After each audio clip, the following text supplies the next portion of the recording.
improving forecast accuracy, which I think is quite a hot topic, as I've talked with a lot of people.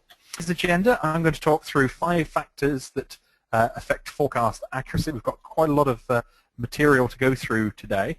Then we'll be delighted to say we're joined by Maggie Klenke from the Call Center School, who's got up very early to join us on this webinar.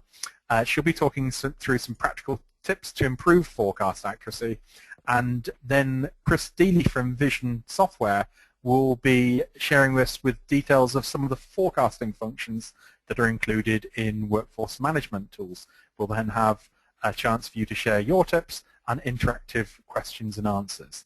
But before we get going, what I'd like to do is share with you a poll, and that is, how accurate are your contact center forecasts? And what I'm looking for here is, over, say, the past month, what percentage off target have you been with your forecasts? So the answers are within 5%, 5 to 10% off target, 10 to 20% off target, 20% or more, and also don't know. And Maggie, I don't know how this ties in with your thought. Got a lot of people here, 5 to 10% off targets. I think a lot of people may have, certainly I'd expected probably around the 10% mark. How does that compare with what you expected? Actually, I think this is a more honest appraisal than we typically get. To see the 50% saying they're 5 to 10% off is probably pretty accurate in terms of what we see in the marketplace. Okay, wonderful. So I think Maggie will share later, there's a number of different ways to measure forecast accuracy. But before I go there, I'm going to take through 5 factors that that affect forecast accuracy. The first of those is the British favourite, which is the weather. Forecasts can be blown out for a combination of cold weather. It could be, for instance, if you're dealing with car breakdowns go up in cold weather. If you're dealing with boiler repairs, they go up. Once the snow hits, deliveries don't get through. That creates all sorts of increased call volumes. It could also be things like hot weather. Went to a soft drinks manufacturer, call volumes go through the roof as people run out of stock of soft drinks. Also during the cold weather, during warm weather, people take days off, and even in the case of a chocolate manufacturer I spoke with, their products melt in the delivery vans when the temperature soars. The second factor is that of mailing, and particularly with things like the Royal Mail's Mail Sort 3 service, it's quite difficult to predict exactly when a mailing will drop. That could be within a window of, say, 10 days. You know it's going to happen, and it's difficult to predict. Maggie will be sharing us with later some tips about how you can start to put some level of prediction onto that. Marketing campaigns, sort of the old classic. Quite often within the contact center, the first thing you know of a marketing campaign or a new product that's been launched is when people start phoning in. That can wreak big havoc. There are quite a number of things you can do to build links with marketing that can help with that a lot. We're also faced with things like disasters. Disaster hits, call volumes can soar. One of the problems, if you, for instance, got a fire in another office or in a warehouse, that can cause all sorts of, either delivery problems, or if it's in another contact center, that call volume could be shifted across to you. If you're dealing with technical support for telephone or for broadband, obviously if the network breaks down, you're going to get a big call volume coming through. Power failures, for instance, in other contact centers, quite a common thing. Transport breaking down, so deliveries don't get to people. And also an old favorite we don't see so much is strikes. And then the last factor I want to talk about that can affect the forecast accuracy is that we often think about call arrival patterns as happening in a very linear phase across the hour, across the half hour. I know a lot of people do that in our spreadsheets.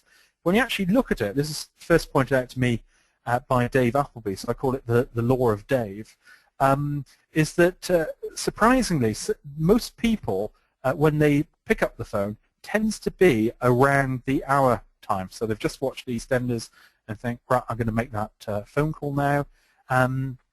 Or it could be that they've just come out of a meeting. So as a rough rule of thumb, 40% of calls in the first 15 minutes, 30% in the next half hour, and 30% in the final half hour. So really weighted around the 12 o'clock mark. If you don't fully believe this, what I'd suggest is go and check your own call detail records and have a look through and see how that affects you. So those are the 5 factors that I think affect forecast accuracy. What I'd like to do is now get a bit of validation from you and say, of those factors, which factor most affects your forecast accuracy.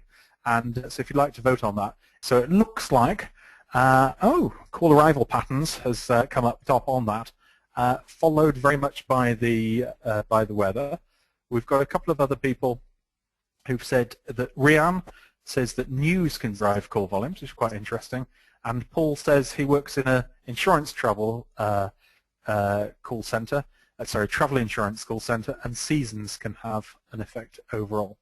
So just hide the results of that. So I'd now like to introduce to you Maggie Klenke, who's with the call center school, who will share some practical techniques of how you can improve forecast accuracy. So Maggie, if you'd like to start with your presentation, that would be great.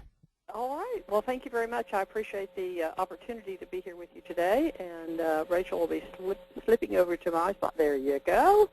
Okay. So what we want to talk about today is really fine-tuning that workload prediction and trying to get a little bit of opportunity here to improve what you're doing. So let's just dive right in. So this first slide really just is an introduction to who I am, and Chris as well. Chris will be presenting with me during the InVision part. I'm with the call center school, and I've been in this industry longer than, frankly, I'm willing to admit to, and been in call centers all over the world of every size, and I think perhaps many, many different industries. And there are common problems that we see in almost all of them, and others that are absolutely unique to individual situations. So nothing is universal. There's no industry standard in many cases, but there certainly are opportunities that we need to explore. So let's go ahead and take a look at this next slide on how do we calculate the forecast accuracy. Because many of us do exactly what Jonty's request for the poll did, which is really look at the percent of accuracy and the percent of variation that we experience between what we forecast and what we actually got. And we'll take a look at that one. We also can dig a little deeper and look at a different way by using standard deviation and correlation coefficient. Now, some of you have been avoiding math for a very long time, much as I do, and you are now starting to have your eyes roll back when I said standard deviation and correlation coefficients, and oh my gosh. Well, I'm going to show you the easy way to do these things and how you can use them to your benefit without really having to understand the math at all. So we'll get into that in just a moment. So let's take a look at this next slide on calculating the forecasting accuracy and look at 2 different weeks. So the first column shows a week in which on Monday we had 1.9% variation forecast to actual. Tuesday had 3.6 and so forth. On average, for the entire week, we had a variation of roughly 4%. Now, on the second week, we see that the total for the week was less than 1% variation, which is really considered amazing. That's pretty good forecasting accuracy. But I think it's important to look at the days. Look at Tuesday. Oh my gosh, 28% above the forecast. On Friday, 21% below the forecast. So we were wildly off on a day-by-day basis, and yet, on average, we're okay. And what I want to point out here... I think that ties very much into some comments that people make to me, which is, my forecasting is generally quite good until days when it's off, and then it's really off. Yeah, and I think that's really true, and I think it really points up the fallacy of looking at it on a long-term basis, because the wide variations are hidden by the averages. So we really strongly urge people to take a look at it on a more granular basis. So on the next slide, let's take a look at the various choices that we have. And I think it's important to look at monthly and weekly on an overall basis, but it's really not all that helpful because the whole idea of measuring the accuracy is to improve it. It's not just a metric. It's really an opportunity to identify where are we going wrong. And it's really hard to improve a monthly forecast that's off. You have no idea where to go. Daily's better, and it can give you a little bit more focus on, well, gee, Tuesday seems to be the day we always miss, or, frankly, getting it down to the half hour is really going to be better. So looking at that half-hourly pattern can help you to identify that, 10 to 11 seems to be a time frame that really causes us trouble. What is going on at 10 o'clock? And you can find out what's going on at 10 o'clock on Tuesdays that will really help you to improve that accuracy. So I realize it's an incredible amount of data, and this is where pivot tables in Excel can really help you to dig into some of that data and really analyze at a half-hourly basis, on a day-by-day basis, and so forth. So we really think that it's important to look for those patterns, look for where you're consistently right on and where you're consistently not right on, and where are those biggest variations so that we can get to the bottom of those and get them under control. So over on the next slide, we look at that interval again, and now we're seeing this calculation of this variability. So we have in the first column the forecast that we originally produced, and we have the actual, and you can see that the week 15,552 versus 5445, we were practically right on, but we do see those wide fluctuations on Tuesday and on Friday. And so one of the things that we can do to get our arms around this in a large set of data is to do something called a standard deviation.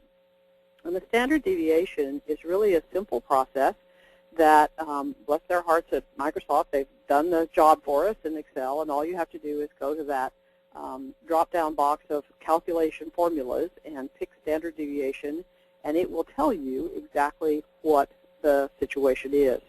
And what you want in a standard deviation is the smallest number possible, because what it is telling you is how much variability do you have from the average. So if I want to, for example, in this case, I have a 17.5% standard deviation. What that means is that while my average is 0 variation, or less than 1, if I add 17% and subtract 17%, I'm only going to pick up 68% of my data points within my series of things that I'm analyzing.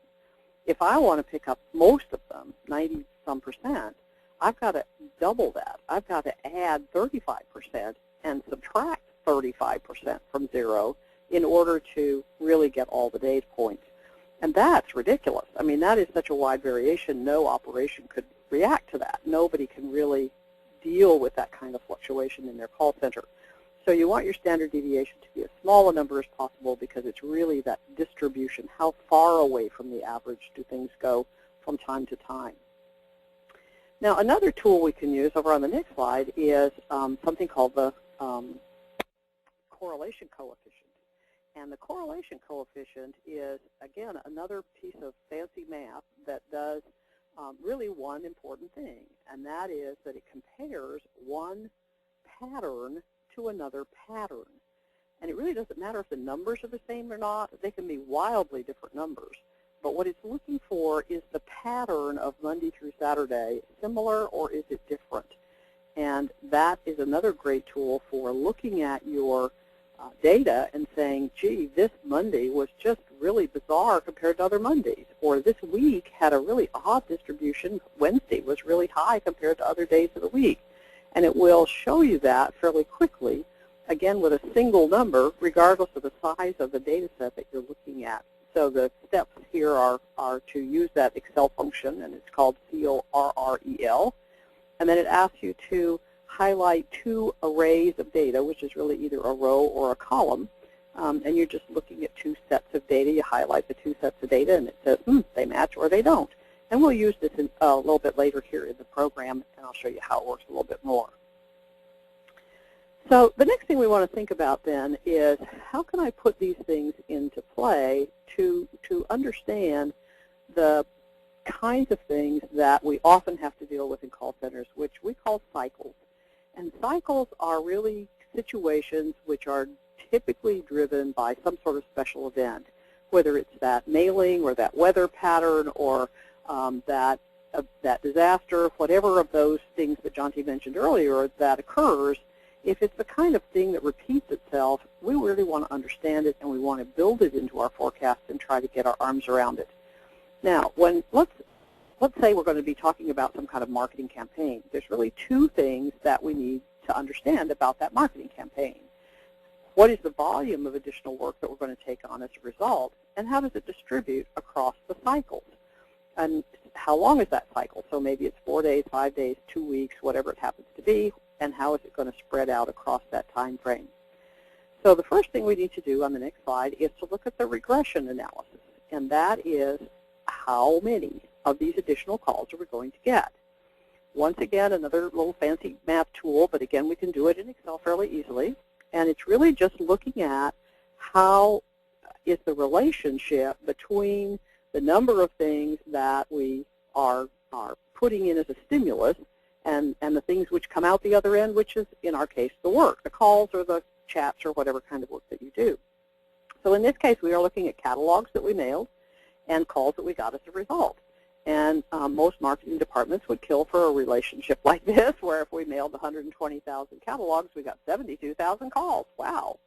So if I mail 135,000 catalogs instead, how many calls am I likely to get? Oh, okay, 85,000. Now, if I've got a history I can go back to and take a look at, I can begin to figure out that relationship, that ratio of calls to catalogs. And as a result, next time they tell me how many catalogs they're mailing, I'm going to have a pretty good idea of how many calls we're going to get. So on the next slide, we look at the regression analysis process because it's really talking about any of those stimulus that we are going to put into the process. Catalog drops, billing, mailings, any other kind of mailing, any kind of campaign of that type. And in this case, when you go into Excel, it's going to ask you for two things, the independent variable and the dependent variable. And the thing to remember is the independent is the cause and the dependent is the result. Okay? So in this case, the cause was the mailings and the result was the call volume. And we want to know how it spreads over several days, but at this point, we're really talking about how many. We'll get to the pattern and how it just spreads out in just a moment. But right now, we can understand the total amount that's actually happening. And part of the challenge that many of us have in our history is that we've got the impact of these things sort of smashed in with the data from the normal situation as well. And part of our challenge is to separate out what really was caused by the mailing. What was the net result of that, separated from what is our normal call volume. So let's take a look a little deeper at our catalog mailing and our call volume history over on that next slide. And we can see that we have several months of data. And we can see that number of catalogs that we mailed each month. And we can see that incremental call volume. And the more history you have, the better. There's no question about that. So let's go then to the next slide and look at how we do this in Excel. So what we're looking at now is just setting up those two columns of data. And we have our catalogs, our independent driver in this particular case. And then we have our call volume, which is the dependent, which is the number of calls that we're going to get as a result. Now we're just going to go to any open cell on the sheet then, and what we're going to seek is the slope. And slope is the word that describes linear regression. So we just pick an open cell, and then we go up to the top there where you see that little red circle with that little E in it, that auto sum characteristic there. And there's a little drop-down box next to it, and we drop down that box, and underneath there we're going to find a variety of different math functions. And the one we're looking for is slope. We pick that one, and it asks us to highlight the independent variable, and we highlight the column of catalogs. And it has this for the dependent, and we highlight the call volume, and we hit the enter button, and away it goes, and we get a number. And in this case, the number is 0.56, okay? So what does that mean? It means that we're getting a call from over half of the people we mail catalogs to. So we can simply use that multiplier, that 0.56 multiplier, times the catalogs to determine how many calls we're going to get. So that's really cool, and we've gotten a really good piece of information as a result. Now let's go over to the next slide, and this will apply then this regression to our forecast. So we're going to use our Excel function, and we figured out that we're going to get this 0.565 additional calls for every catalog mailed. And then we're going to look at, let's say our base forecast was 11,137 calls. That's how many we get when there are no catalogs being mailed. And the new period that we're forecasting has another 90,000 catalogs being mailed. So we want to apply that factor times that 90,000 and add it to our normal call volume so that we know that we have a total of about 62,000 calls coming in. So that's the good news. We now know how many calls we're going to get. And that's really going to be helpful as we go into the next step. So on the next slide, we're going to take this to the next step. And regression, remember, is to identify how many. Now what we're going to do is we're going to apply the correlation coefficient to try to understand the pattern, how they're going to distribute over the several days or weeks, whatever it is, of the pattern that this particular driver will create. And we need to analyze our history to try to find some similar events. So if this is the first time you've ever done this, you're probably just going to have to guess. But if you have some history, like everything else in forecasting, we're always looking for history, we want to go back and look at other cases where this particular kind of thing happened. So once again, on the next slide, we look at that pattern, that correlation coefficient process. And again, it's a single number, and it just tells us how close is this pattern to another pattern. So what we're really looking for is not exactly how it distributes. I'm looking for a pattern match. So at this point, this is kind of an intermediate step. I just want to find a good pattern that's going to tell me how it's going to distribute, and then I'll do the math of the distribution a little bit later. So this is the math that we go through in our Excel process. All right, so let's apply all of this. Let's start with a billing cycle forecast. So over on the next slide, we are going to set some standards here for what we're going to do. And we're going to assume that this is a billing cycle. So we're going to send out our invoices to our customers, and we send them out on the 5th of the month. Now, any day of the week that happens to be the 5th of the month will work, except, of course, Sunday, because the post doesn't pick up mail on Sunday. So we want to recognize, then, that it could be any day of the week. And we do, in fact, in the call center experience, noticeable spikes in the call volume when the bills go out. And it typically lasts 5 to 6 days after that mail has been received by the customer. And we do have information in our history that separates that additional call volume from our normal call volume, and we've been able to do that over time. So that's the good news in our history and our example. Okay, so on the next slide, we need to quantify that forecast data, and we're going to try to find several months of history. And there is a suspicion in our heart that perhaps the same day of week of the 5th may be an influencing factor in our process. And we want to either prove that or disprove that. So is the 5th on Monday versus Tuesday going to give us a different distribution pattern? That's sort of the question that we're starting out with here. So we take that data from our history, we take out the normal data patterns, and discard any patterns that are just weird, that have any sort of odd anomalies in them, so that we have as clean a set of data as possible. All right, so moving to the next slide, we've got our data, and we have 6-day work week, so any time except Sunday we're open, and we took 4 months, the first 4 months of the year as our starting point for our analysis. Now, you want to limit your initial correlation analysis to a relatively small set of data, big enough to demonstrate what you're trying to do, but small enough to manage fairly readily to prove your theory. And then if your theory proves, then expand until you get all the history that you have that would support that. So we're going to start with the first 4 months of the year, and we're going to focus on those 5 or 6 days after the mail arrives. So on the next slide, we talk about the different data that we selected. Now, it was an odd year, and it was a year in which January had a fifth on the Saturday, as did March. And February had the fifth on a Tuesday, and so did April. So our first 4 months gave us two pairs with the same start date. So you might have to go to a larger sample than that, or different than just 4 consecutive months, in order to come up with a sample like that if you were doing a similar type of study. And we're also making the assumption that it takes 2 days from the time we put the bills in the post until they're actually delivered to the customer's home. Okay, let's take a look at the January data now.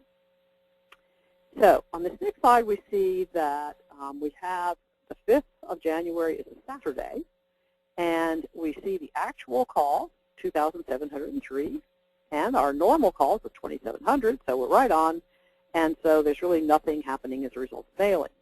Sunday, of course, we're closed, and there you have it. On Monday, oh my goodness, here they come. So where our normal call volume on Monday would have been 5,289 calls, we actually got 6,875, which is an incremental call volume of 1,586, which we can directly attribute to this bill of mailing situation.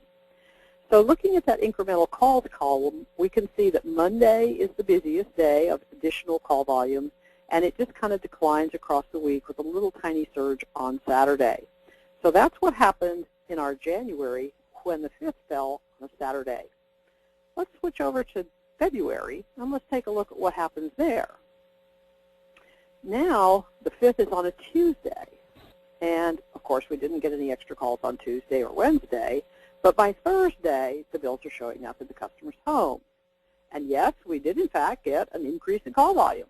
Notice that we have 1,381 additional calls on Thursday. But Friday was even higher.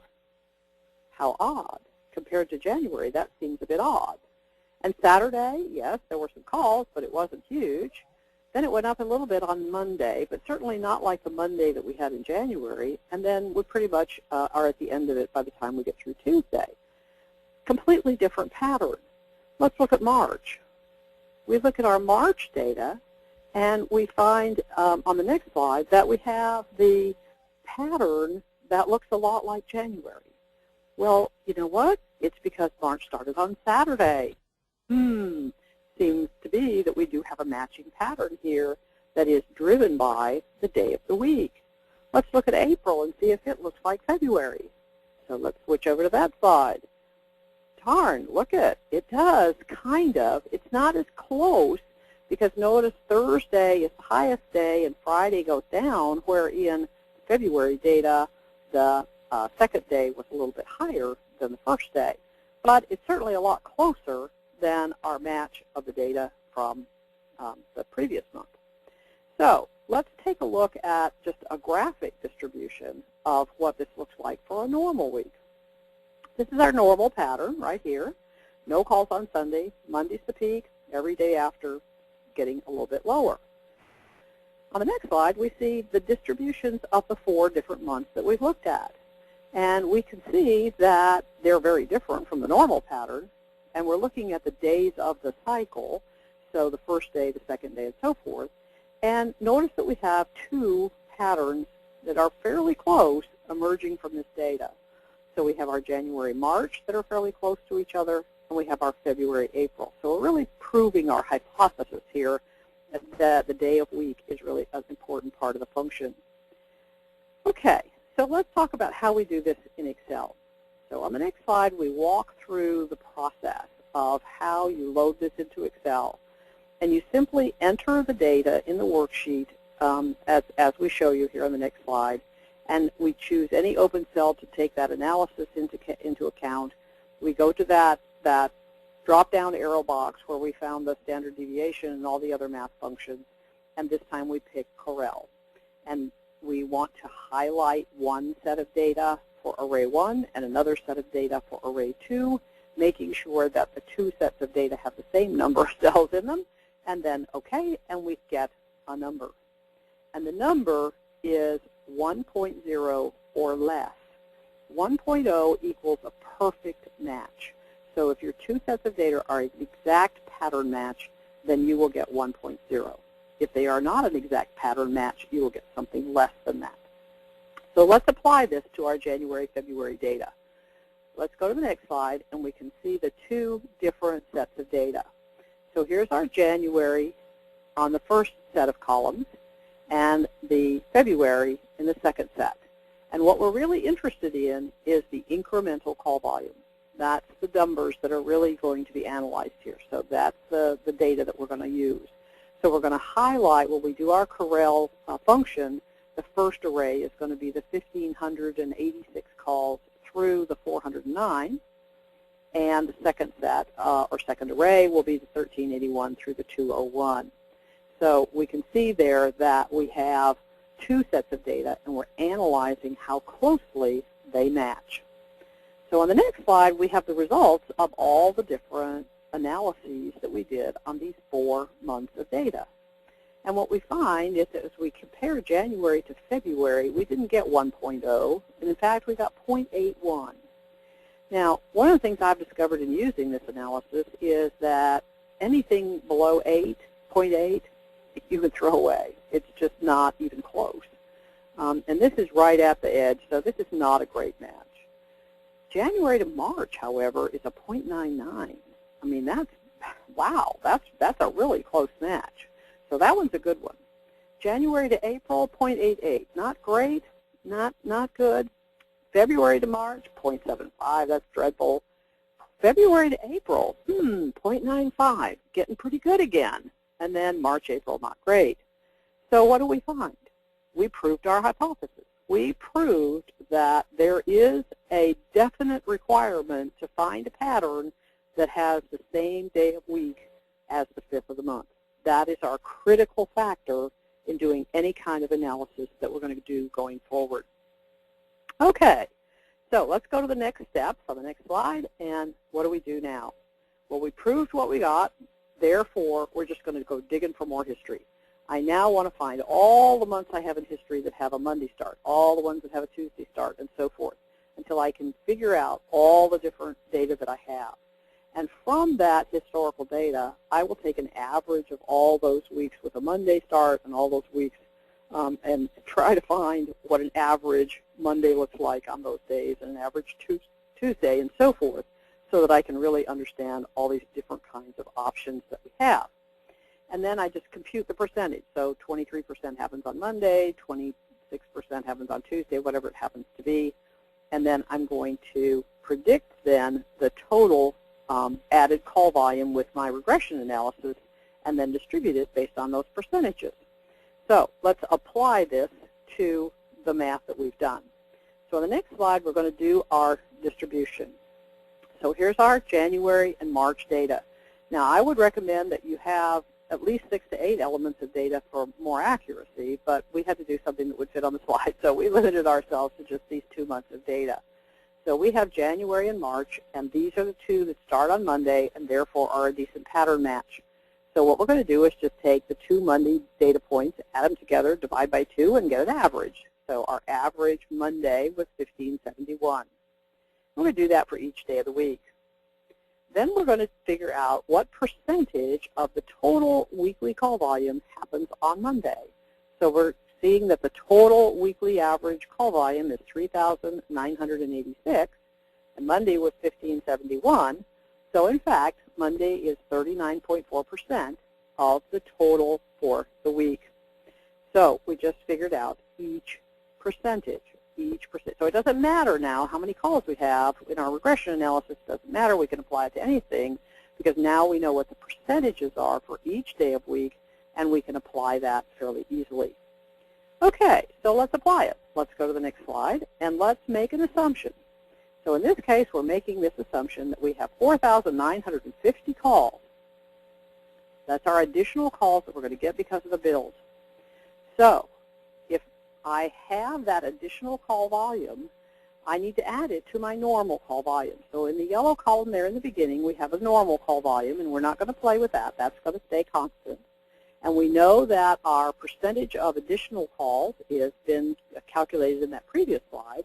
And now we're just going to apply that percentage to our assumption of 4,950 additional calls and that adds another 1,951 calls on Monday.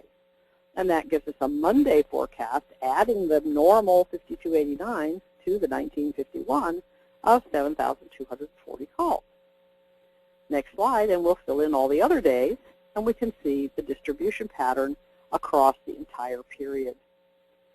Phew, that was really a fast run through cycle forecasting. So you can see that it's a step-by-step process. How are they going to distribute? How do I get this all put together so that I know what my next call volume distribution pattern is going to look like? Right. Okay, so the idea here on the next slide is really to talk about how we can apply this to other things. There are all kinds of different ways to apply it: marketing, handle time, weather, all that sort of thing. The idea here is to, on the next slide, track your business drivers and to really keep an eye on all those things that cause different kinds of things so that you have that data when you need it, when you can look back at it. And on the next slide, we'll talk about a matrix that you can put together.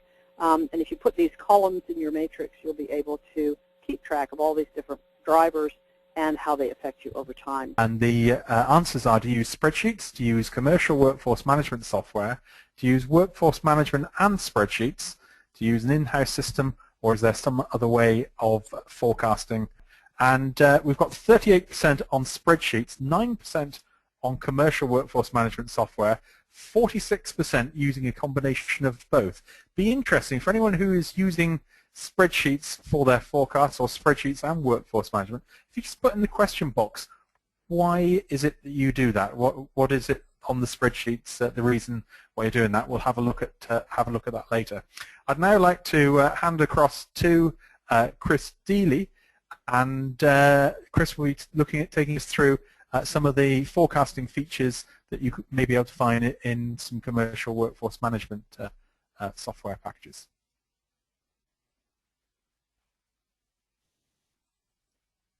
Chris, are you there? Thank you very much, Jonty. Am I coming through loud and clear? You are indeed. Thank you very much. Very good. Okay, in that case, I'll kick off. So, good afternoon, everybody. My name's Chris Dealy from InVision Software. You may not have heard of us before, but we were founded in 1995. That's the company, not me, I hasten to add. We focus 100% on workforce management, and we launched a cloud WFM solution, which is opening up the world of workforce management to many companies that previously didn't find it affordable. Now, we aim to offer best-of-breed solutions in the field of WFM, and in particular in forecasting. Let's have a look at some of the things I'd like to cover with you today. We've been around for a long time. We like to think we know what we're talking about in terms of WFM software. So let's have a look at some of the things that we think are important things to look for. First one is you need the ability to avoid the garbage in, garbage out syndrome. We need to have visibility of the data that's going into the forecast process. I think Maggie's covered this very amply during her presentation, that it's a mistake to just trust the raw data. There are lies, damn lies, and statistics, to use an old saying. So we believe it's important there is some visibility of the data that's being used, so you can avoid the black box approach, so that you can spot anomalies and events and cycles that are going on that you may not have been aware of. So this is quite important. Another thing that we think is important is giving customers the means to easily analyze forecast accuracy. We talked about the sort of levels of accuracy that planners are able to achieve, and we saw an interesting survey at the start of the program today. And really, we think it's important to have a graphical view of all the data that's coming in, down to whatever level of granularity you see fit, and also the ability to compare the forecast with the actual data in a very graphical way. And I'll show you how we can approach that kind of thing as well. As we saw in the survey, a lot of people still using Excel in combination with a WFM tool. We like to think that that's not necessary with our software, but I think planners at heart are usually Excel fans. I wouldn't say Excel nuts, and the ability to easily get at any of the data so you can manipulate it further with Excel is quite a powerful idea. And we've got some interesting feedbacks on that, Chris. A lot of people are saying they work in smaller operations, and it may be expensive to have a workforce management system. A number of people saying they're sort of very comfortable with using Excel, which is why they do it. They've created, for instance, some very good VBA formulas particularly for the forecasting part. Yes. And others saying, for for instance, at lower volumes, WFM may need a bit of manual adjustment, and also there's an element of data cleansing coming into it as well. So just quite a variation there. Yeah, very, very good comments there. As regards affordability, that's something I'll come back to in a moment. The other observation I'd make is it's amazing what you can do with Excel and VBA. Wouldn't take anything away from that. And as regards data cleansing, yes, that's something that's Excel's a very good tool to do that. But I'd like to have a look at what we can do with the WFM tool in a second when we look at that, because I think that could be interesting. So rather than talk about it, I'm actually going to flip into our system just to give you a bit of a flavor for it. I'm starting Internet Explorer. The whole thing is browser-based. And if I just go full screen, so you can see a little bit more clearly what's going on. This is one of the important screens in our system to do with forecasting. Very briefly, what we're looking at here is we're looking at some historical data from a period in history, and we can see the classic M-shaped curve for call distribution on a day, in this case Monday. And what's interesting here is that there's one of those weeks during which we're evaluating the numbers, which is really biasing the results and leading us to probably the wrong conclusion. If we look at this, each week in history has got a different color and is displayed on the graph here. The dark black, the solid black line is the one that's been saved and the one that we will use if we don't make any changes. The red one is the weighted average of all the historical data, including the saved one. And if we look at this, we can see the saved one is down here, but there's this blue week, which is this one here, the 1st of August, which seems to be an anomalous week for a Monday. We had a higher than usual number of calls. Now that may be valid, or it may be that that's an untypical Monday and we want to remove it from the analysis in order not to incorrectly bias the numbers. So I can adjust the sliders here on my equalizer, or I can click on inactive and that removes it. So we now have a much more accurate forecast likely. Another thing I'd like to show you very quickly is, I was talking earlier about the ability to review the data that you're using for forecasting. Here we see a screen that's used for all sorts of purposes in our system. It's called Online Cockpit, and it allows you to create graphical reports by simply dragging and dropping from the database here. You're able to save reports as templates, and I have one here which is all about forecast accuracy. And again, it's just picking data from the forecast, looking at the actual data so you can compare. And we can see at a glance here that for this particular day, our forecast was really rather inaccurate. The actual data, the blue lines, are all rather higher than those were forecast on the red line. So again, thinking about data cleansing, making it a completely open system, very clear and easy to get access to this data, means that you're going to be able to drive up forecast accuracy. Just going back finally, in terms of the software, to one of the important points that Maggie covered. Very important, we think, to be able to include these cycles in forecasting, and there's a very simple way of building that in within this system. So for example, it's possible to define as many as you like different event types. So it could be a catalog launch, and for each of these, as Maggie was suggesting, there may be an uplift, not just on the day of the event, the day of the cycle, but a number of days leading up to the day and indeed after the day, and you're able to assign a different uplift or indeed downturn on the volumes according to a pattern you've already observed. Once you've done that, very simple to just drop those events into the forecast calendar. And we have a catalogue event which I entered yesterday on the 17th of August. There might be another one in November. It's as simple as dropping the event type into the calendar, and there we go. So quickly summarizing,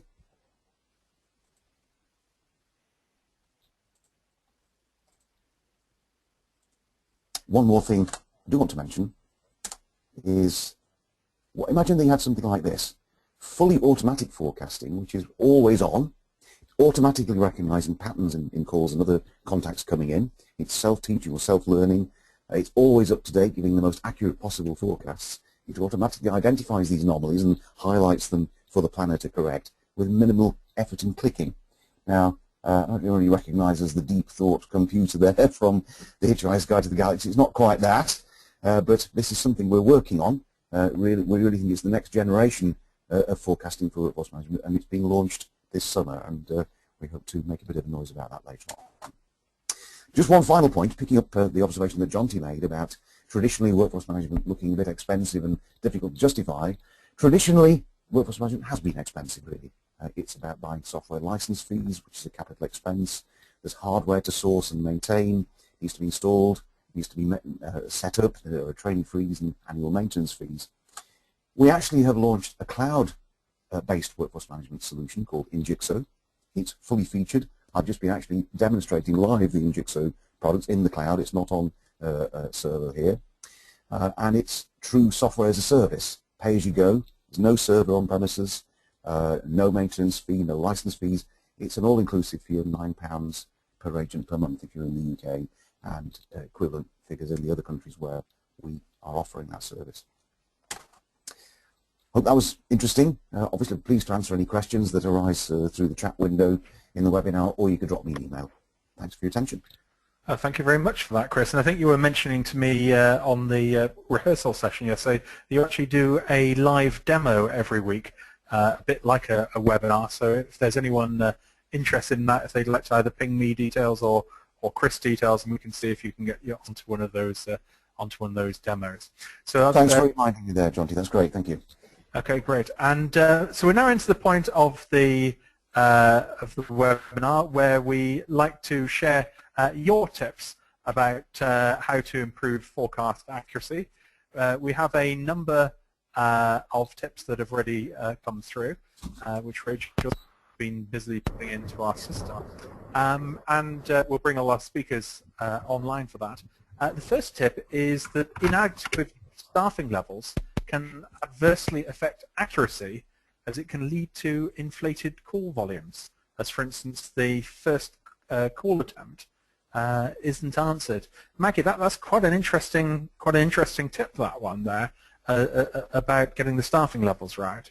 Oh, it's absolutely true too, because what we see is the repeat caller coming back, the abandoned calls, all of that sort of thing, and we also see an increase in average handle time while people complain about how long they had to wait, and add that to the cycle. So inadequate staffing can throw your forecast off rather significantly. Excellent observation, Stuart. Okay, wonderful. We've got a tip here that Spencer has set in: meta-analysis of multiple similar events to determine event response ranges, which I think is quite interesting. I think, Chris, you sort of more or less alluded to that, or went through a sort of a single event of looking for a particular day and saying, is that a typical one? And I guess where as we're going into the summer, where we've got the Queen's birthday, a bank holiday coming on a Tuesday, which certainly is something you wouldn't necessarily repeated. We've got the Euro and the Olympics. There could be some quite big variances there. Definitely. Yeah, and some of those are going to be a bit difficult because you don't have the Olympics all that often, and so you don't have a lot of history to work with. So there's a certain amount of crystal ball effort that's going to be necessary here, but that's where us workforce managers earn our money. Yeah, and I guess that's the dangers if you're not very sophisticated in your forecasting. There's an assumption an Olympics will happen next year as well. Shane has said it's good practices to foster a mutual understanding of how the numbers are put together with all of the relevant stakeholders, and I think that's very much true. And I would guess no more important than dealing with marketing. Really key. This is really key to the success of your operation, is to know who's driving the call volume. And if you don't have a link to marketing and product development and whoever it is that's causing people to pick up the phone and call, you're really behind, you're just never going to make it from here. So this is absolutely critical. So if you've got any other tips, if you'd like to send those through, we've got one more tip sent in by Graham, saying that you could drill down further, this I think came in earlier, with adherence on people who may push out the variance. So it may be that what it is you've got certain individuals that are really sort of starting to put a variance out there. So you sort of, Chris, what's your view on that? That's a very, very good point. I mean, adherence, of course, is is one of those measures that is important to ensuring that we're getting the performance that we expected. So if we're seeing the average handle time being biased, for example, that could well be because one or more of the agents is not adhering and is outside the normal average handle time range, and that could bias the whole statistics. So we've got another one sent in by Graham. I think he's trying to win that bottle of champagne. Preempt mailouts. Ask to see copies of all letters sent out, plus compose a communication sheet that you can email to line managers to advise you of outgoings. That's interesting. That's very that would be wonderful. Very good. Sent via email every 2 weeks. Provided great to uncover new notified mailings. So I guess that's very last minute. Right, we'll just get a few questions. I can see there's another tip or two coming in there. Scott has said our daily forecast is in the region of 5% accurate. However, our 15-minute intervals are less accurate. We've had a few people in the audience have responded to that. Shane had said leave it to the workforce management system, set at a 15-minute interval. David has said, I think you need to have a lot of calls to forecast 15 minutes due to the way that the ACD record their data. So you may have to bleed it out into other time buckets, particularly when you have the lower call volumes. I guess it depends on how much you've got. Certainly things like Erlang struggle on smaller levels there. Yeah, something we call the statistically valid sample. I have a rule of thumb. If you don't have at least 5 calls per period, you can't even get close. No. So we've got David has said, would you use an RSME to identify and measure extremes? I don't personally know what an RSME there. Does one of our panelists have a I'm not understand that sure one? either. I'm afraid not. You were on me. Well, David, could you? So I guess the answer may be possibly not. But David, if you are still online, if you could send us in what RSME stands for, would be useful. Question for Spencer, I guess for Chris. How do you factor long-term seasonality into the InVision forecasting model? One of the things that's distinctive about the InVision forecasting model is that there's no limit to the time period into the future for which you can create a forecast, nor is there any limit on the time period in the past that you use for the analysis. And we actually recommend the more data that you have, the better for that purpose. So I showed you the typical daily distribution pattern when I was showing the demo. There is, as you might expect, a weekly pattern review part as well, but there's also a long-range multi-week screen as well, which can be used for exactly that purpose, so you can identify seasonal trends and growth factors and things like that. It's all very graphical and very open box rather than black box. And as Jonty mentioned, a bit of a plug, if you'd like to see more, we do a live demo every Friday at 11 a.m. Just drop me an email. Okay, wonderful. Mike has sent in a question, and I guess this is one of those rather sort of moment of truth questions. How do you know what the incremental calls truly are when you have an error within your normal calls? And I guess that's a problem if you've got wildly fluctuating call volumes. Maggie, have you got a feel for how you deal with that? The answer is you don't. I mean, you really have to have at least one set of clean data, either clean incremental or clean normal to get the other. And if you have them both kind of mushed together and you really can't tell what's what, your job is to start sorting them out and to start cleaning them up till you can get to at least a base. The good news is that if you can get a weekly pattern in 4 to 6 weeks, if you can get a good solid base of clean data, 4 to 6 weeks will give you a good pattern. So I guess it's really about doing a bit of a Sherlock Holmes job on what are the core drivers there.